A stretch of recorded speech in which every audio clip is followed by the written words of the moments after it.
Hey, shalom, shalom. Start off by giving all praises to Yahweh, Bahashim, Yahushai, Bahashim, Bacha HaKodash. I sit up and honor to our apostles, who are elders, who rule well. Blessed salutations to you brothers out there teaching and enduring truth and sincerity. Also, blessed salutations to the innumerable multitude that endure the truth and sincerity, also with the wheat amongst tares. Okay, I want to go into the book of Acts, chapter 20.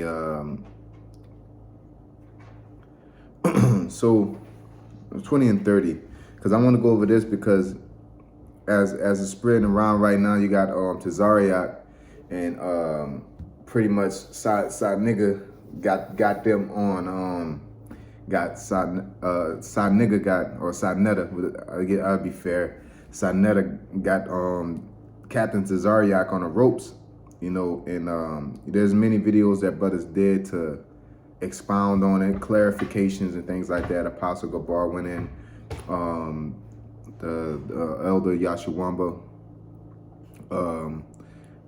went in on it, you know, amongst many other brothers, you know. So I'm just gonna, you know, of course, going at a different angle, you know, the angle that kind of towards what Zaquan Yashawamba pretty much went over, you know. And I'm gonna start off with Acts chapter 20 verse 30. It says, also of your own selves shall men arise, speaking perverse things, okay, to draw away disciples after them, you know. And that's the first thing that came to mind when I'm listening to it is, you know, as the brother said, that he's pretty much ashamed of the gospel.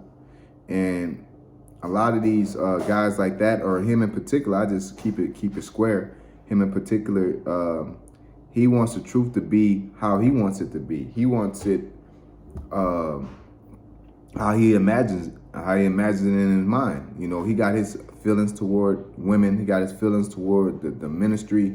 He got his feelings toward the Most High. And he's willing to disregard what the will of the Most High is and what the Most High established in order to push out his agenda. So he's a man that's speaking perverse things to do what? To draw away disciples after himself, really. Therefore watch and remember, verse 31, therefore watch and remember that by the space of 3 years I cease not to warn every one night and day with tears. And now, brethren, I commend you to the Most High and to the word of his grace, which is able to build you up and to give you an inheritance among them that which are sanctified.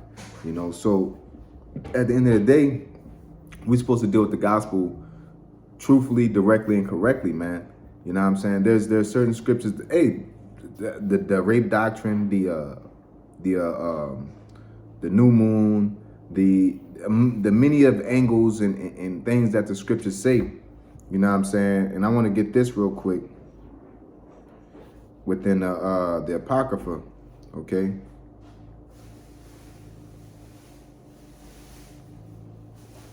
So in 2nd Ezra, it says, in 2nd Ezra 8:47 says, for thou comest far short, that thou shouldest be able to love my creature more than I. For I have oftentimes draw nigh unto thee and unto it, but never unto the unrighteous.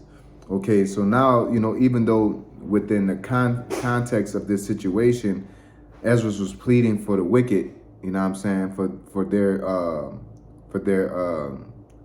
grace, or, you know, however you want to say it, and the angel via through the Most High told him that you don't love the creature more than I do. So don't think that what you're doing is a care for the creature more than I. Now that is the part that's applicable and more addressed to Tazarayach, because he think he has a love for the people of this world, not realizing that the Most High is in control. The Most High is the one that's dictating everything. He's the movie director, all right? And as the brother said, and which is a valuable point, that the movie director has a vision, you know what I'm saying? And the vision has to be acted out by us. If you don't act out the vision, then you get fired, okay? So us as prophets, we know what the vision is, okay? So we got to act it out the people in the world, even if they don't know the vision, they're going to act it out anyway. So it's not our concern or question or comment as to why, who is evil and who's not. All right, because it's clear cut what the scriptures say towards towards who the Lord's chosen and who the Lord's ordained. Okay, see here.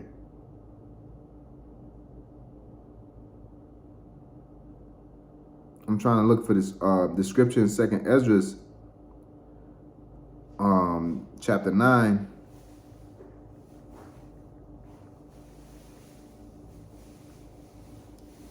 Because there's a particular verse that was spoken on by Yahweh, by Shem Yahushai.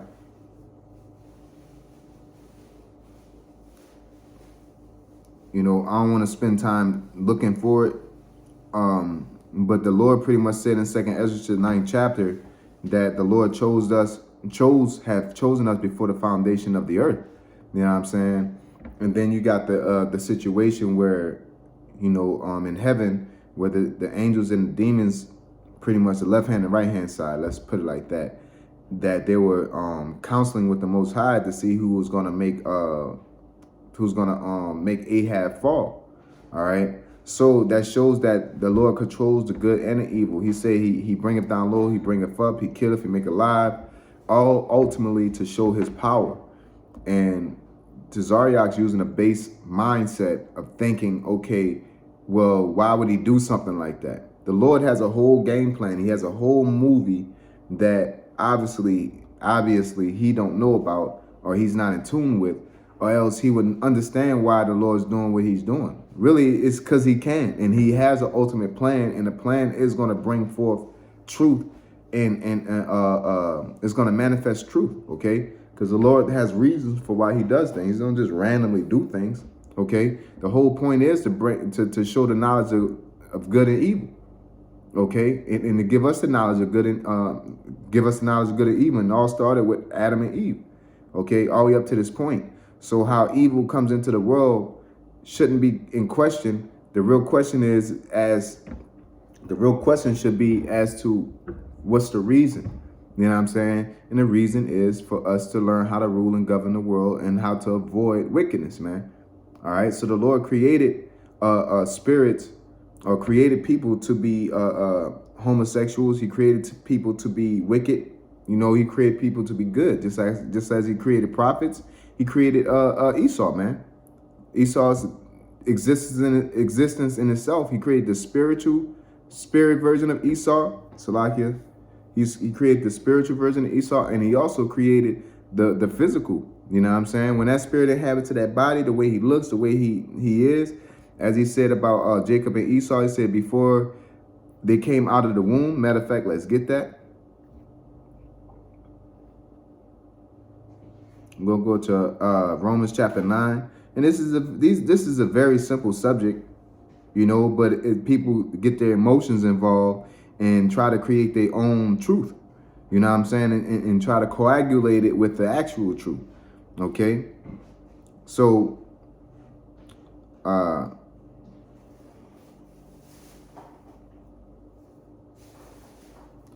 it says, I'm sorry, Romans 9 and 10, it says, and not only this, but when Rebekah also had conceived by one, even by our father Isaac, for the children for the children being not yet born, neither having done any good or evil, that the purpose of Yahweh according to the election might stand, not of works, but of him that calleth. That's the whole point. If the Lord has something that needs to be done, he's going to get it done either way. And he's going to create that situation. He's going to create that vision, and we're going to act out that vision that the Lord created. So who are we to question, as the scriptures say, in the same chapter, should a thing that is made say to him who made it, why hast thou made me thus? Or also in Sirach, when it says the vessel can't choose what it is to be. If the Lord make you a toilet, you're a toilet. You know what I'm saying? The Lord make you a castle, you're a castle. Is that unrighteousness with righteousness with the Most High? No, he had mercy on whom he had mercy. Somebody got to get the short end of the stick. Okay, bad things got to happen, and it got to be somebody to be the person to bring the bad things. All right, and it's nothing to question just because it's bad to be a homosexual and you want the Lord to be who you want him to be in your mind, because the Lord is ultimately he's purely righteous.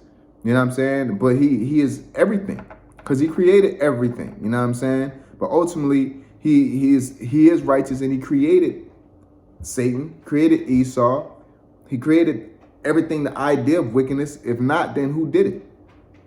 All right, because now you're going to open up another can of worms, which that's why you try to shut it off and say, oh, I'm getting tired of answering that question.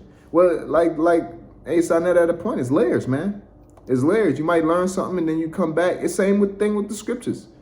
You know, why are you keep constantly reading? Because you're constantly learning. You know what I'm saying? But it was just a cop out, and everybody see it, you know. So there's really nothing to it, man. You know what I'm saying? When you come into this ministry, this is not your thing. This is the Most High's thing. So you got to go according to his will. You can't go according to your own will and do things do things upon your own lust, man. All right? You got to do things according to the Lord's will and the scriptures and the Holy Spirit. Okay? So that's pretty much simple, man. I don't really want to delve into it. I just wanted to really bring out that the Acts, the chapter 29 verse 30, I believe chapter 20 verse 30. You know what I'm saying? Because the whole point is that you can't create your own congregation. You got to do according to the Lord's will, not your own will. All right. Hey, so with that being said, I want to say call halal to Yahweh Shemi Al Shai, Bahava Kal Kadash, Daban Sa Apostle, elders rule well. Blessed salutations to you brothers out there teaching and enduring truth, sincerity. Hey, shalom.